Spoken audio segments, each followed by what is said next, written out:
Somebody who's been trained, and they're kind of the internal coach. Sometimes they're even ICF accredited, or they've gotten accredited somewhere else. But they are kind of targeting a high level of executives, or maybe the leadership team.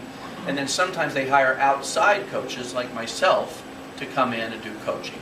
So then the EA model hopefully gets to work with a lot of the more worker bees for management that's not at the super high level. Because I'm guessing a lot of time you don't see the highest level of employee through what you do, unless there's extreme confidentiality. I would. Or get sworn in as the expert, and I go, this is like imposter syndrome. You know, I don't want to be the expert, but I am according to the law, because I know I've got the training and I've been trained to know about this. But choosing which parent got what kid or how much, I hated that, and I hated the forensic psychology and being the quote expert. In coaching, I don't have to be the expert except on coaching.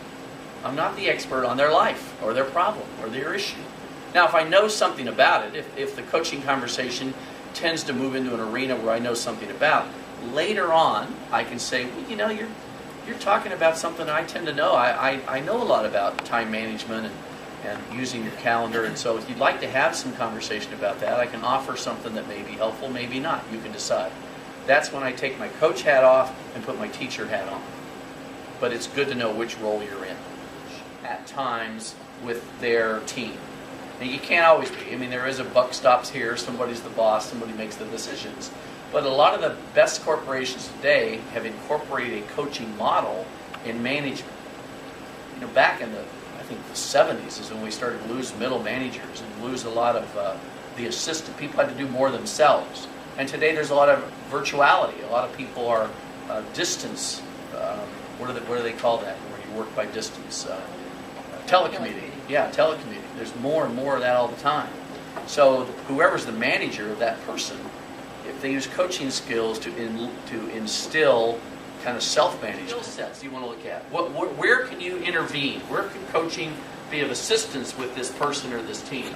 Decisiveness, flexibility, self-awareness, doing whatever it takes, being a quick study, leading employees, team orientation, building and mending relationships, compassion, sensitivity, straightforwardness, composure, etc. I started working with training in the local area where I lived in Fort Collins, so IBM, Waterpik, Hewlett-Packard, Kodak, etc.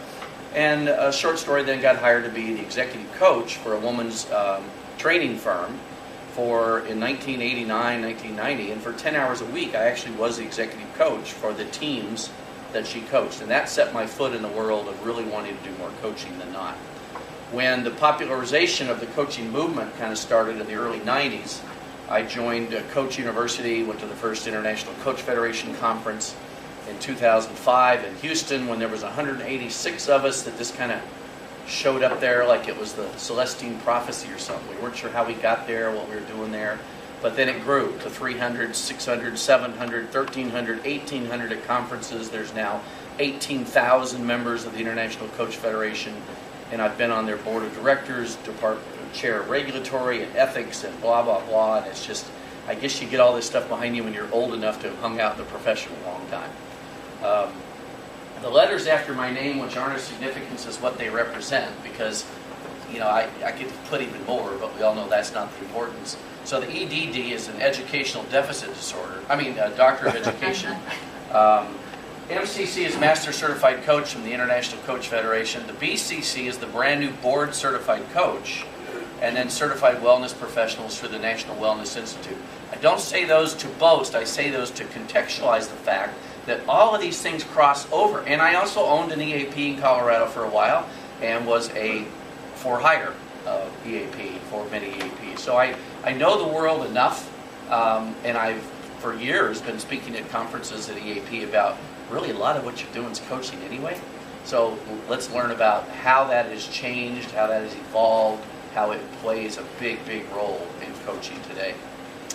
One story that came to me, I think your name's Brian, right, in the back? When I heard your introduction, not only do I want to give thanks for your service and for what you do for the men and women in uniform, thank you for that, but it reminded me of a story of the first time I did a training that my wife actually got to hear, because she never heard me talk. She just heard people say, Pat's always doing these gigs. We were going down to the Colorado Springs in May of 2001, and we're going to stay at the Broadmoor. And so one of our students was a Air Force psychologist that was taking our training.